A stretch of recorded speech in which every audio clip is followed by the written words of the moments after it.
Ever come back from a covert mission in the Alps exhausted, only to find your front door's lock changed, a neon orange sticker slapped on it reading, "Access revoked by HOA Security Authority"? No? Just me then. Great. Because nothing says "welcome home" like realizing the woman who once fined me for my overly assertive shrubs just tried to evict a CIA lockpicking expert from his own house. So what did I do? I crouched down, grabbed a twig and a hairpin from my boot tread, and popped that lock open faster than she could mutter, "code violation." Her jaw dropped. Mine just grinned. Let me rewind a few hours before that sweet moment of stunned silence from Linda the tyrant. I just returned from a 2-week off-the-books CIA gig in Switzerland.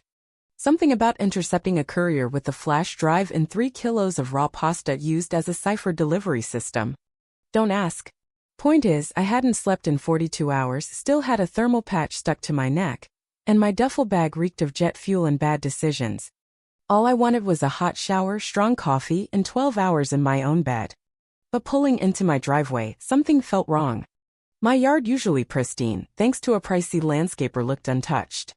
No mail in the box, no newspaper on the step, and my sarcastic, "come back with a warrant," mat was gone, replaced by one that read, "Compliance begins here." HOA bests were strong. Then I tried my key. It didn't work, not in the front door, back door, or garage. I thought maybe I was just too fried to function, even flipping the key upside down in a jet-lagged haze. That's when I saw it. A bright orange sticker, peeling at the edges, declaring, "This property has been temporarily seized under Article 12C of Community Conduct Code. Contact HOA Authority for access." My brain snapped from sleepy to alert in seconds. Context: I own this house paid cash. Yes, it's in an HOA neighborhood. No, I've never liked them. Linda, the HOA board's self-appointed queen, rules like she's Napoleon reborn. She once fined my neighbor Dula $300 because his flag clashed with seasonal aesthetics. But changing my locks while I was gone? That was a power grab on steroids. I called the HOA hotline from my phone, a voicemail, naturally. So I marched 5 minutes down the street to their office, past the trail Linda once called too curvaceous for pedestrian safety. There she was, behind a glass desk, sipping from a mug that read, "I'm not bossy, I'm decisive," her fake gold nameplate gleaming, HOA Regional Compliance Coordinator. She didn't flinch when she saw me, just smirked like I'd crashed her private gala. "Oh," she said, voice dripping with condescension. "Back already from wherever?" She didn't pause. "We noticed you were gone a while. Neighbors reported odd cars, strange hours, lots of active Wi-Fi. There was a vote. You're now security risk adjacent." I blinked. "Security risk adjacent?" "Yes," she said. "We suspected your house was unoccupied, possibly misused. You violate Articles 3B, 5D, and 11. Are those real rules?" I asked. "They are now," she replied, handing me a laminated list of nonsense infractions. Inconsistent grass texture, excessive garage security, lack of seasonal cheer, suspicious garbage timing. The cherry on top? A 72-hour VY cider pass to my own home. I didn't argue. I walked out, past her fake marble floors and a bulletin board banning purple mulch, back to my door. The new lock was a fancy smart deadbolt HO funded, poorly installed. Child's play. With a twig and a hairpin I kept in my soul, I was inside in 15 seconds. Linda shrieked from across the lawn. "You can't do that. That's against the override order." I leaned out. "Linda, I teach lockpicking at Langley. Update your security manual." Her mouth flapped like a fish. I shut the door, brewed coffee, and checked my vents for bugs. If she'd gone this far, was it just HOA madness or something bigger? The next day I started digging. Linda changing my locks was bold, but her confidence hinted at backup. Was she a pawn or a player? I went old school. I walked the dog.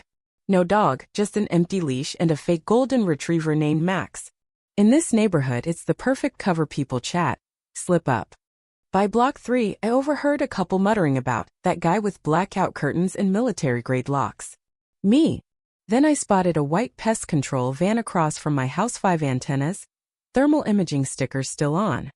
Not pest control. Surveillance. I slowed, pretending Max sniffed a bush. The driver in a comms headset saw me watching and peeled out. No logo, just a barcode that didn't scan later. That night, my signal detector picked up a military-grade pulse from 2 houses down traced to a birdhouse on Linda's flagpole. No one wires a birdhouse unless they're spying. I called my neighbor Tim, a retired Navy cryptologist-turned-hacker, who owed me a favor from a rum-soaked server fiasco years back. He brought scanners, a thermal lens, and an illegal network sniffer. We hit the HOA office at midnight. The back door had a corporate-grade magnetic latch overkill for a suburban clubhouse. Tim cracked it with my expired Blockbuster card in 20 seconds. Inside, it smelled like air freshener and paranoia. Laminated rule sheets plastered the walls, but the real find was a locked, HOA-compliant storage room. Tim decoded the keypad and we stepped into a mini NSA setup. Servers, security feeds from homes, USBs labeled by street, surveillance logs on residence timestamps, packages, even serial preferences from trash. My file had my full agency name, not my public one. Linda couldn't access that, someone higher could. Photos showed me leaving in disguise, GPS data, license plates. Federal or contractor level stuff. A tablet on the desk had a closed chat with Ravenclaw. Tim recovered it. Target unaware. Local puppet compliant. Proceed as scheduled. Interference neutralized if needed. Puppet? Linda. She was a tool, flattered into compliance, clueless about her expendability. This wasn't just HOA overreach, it was a surveillance net targeting intel agents, using Linda as cover. We downloaded the server, wiped my data, and left. Tim said, "This ain't just Linda. It's a network." He was right. I locked my door manually that night, metal and key, no smart tech, pistol on the table, coffee in hand. The next move was mine. Over 72 hours, I mapped 32 covert devices, birdhouses, sprinklers, fake doorbells, all tied to Linda's server. This wasn't about might, was everyone. I played dumb at the HOA cookout, wearing a Hawaiian shirt and bringing potato salad, claiming I'd been writing a tree spirit novel in Montana. Linda twitched. I asked about her new and home compliance checks. She bragged about a consulting group, then clammed up clueless about her handlers. Operation Suburban Takedown followed. I scrambled their cameras with fake footage, reprogrammed Linda's HOA drone to tail her, and triggered sprinklers during her yard inspection. She slipped into gnomes, caught on TikTok. The finale? A HOA-compliant barbecue where I projected sanitized surveillance clips. Linda tried cutting my power, foiled by my backup generator. She stormed off as Reddit lit up with HOA Linda versus barbecue. That night, a VPN breach attempt traced to a satellite uplink confirmed it. Corporate or rogue intel, not HOA. A van appeared every 12 hours, extraction, not surveillance. Tim's thermal skin showed tactical gear and a hard case. Ravenclaw linked it all. Photos showed me, Tim, and other ex-vets. Linda was a front for a bigger hunt. The sting came next. A fake classified case on my porch. Linda bit. Opened it, fake docs implicating her in a contractor scheme. She ran to the HOA office where my camera caught her with Victor, a burned ex-CIA agent. He shredded the docs, warned her, "Talk, you vanish." I sent footage to a news outlet, a journalist, and a Fed contact. At a lockpicking seminar, I exposed it all subtly. News broke, HOA spy ring busted. Linda vanished. The HOA dissolved. Peace returned, neighbors talked, painted mailboxes, planted flamingos. I found bugs in my house, added biometric locks, and a Try Me mat. A Langley trainee moved into Linda's old place, laughing at her bold, stupid move. Control was mine again, real quiet mine.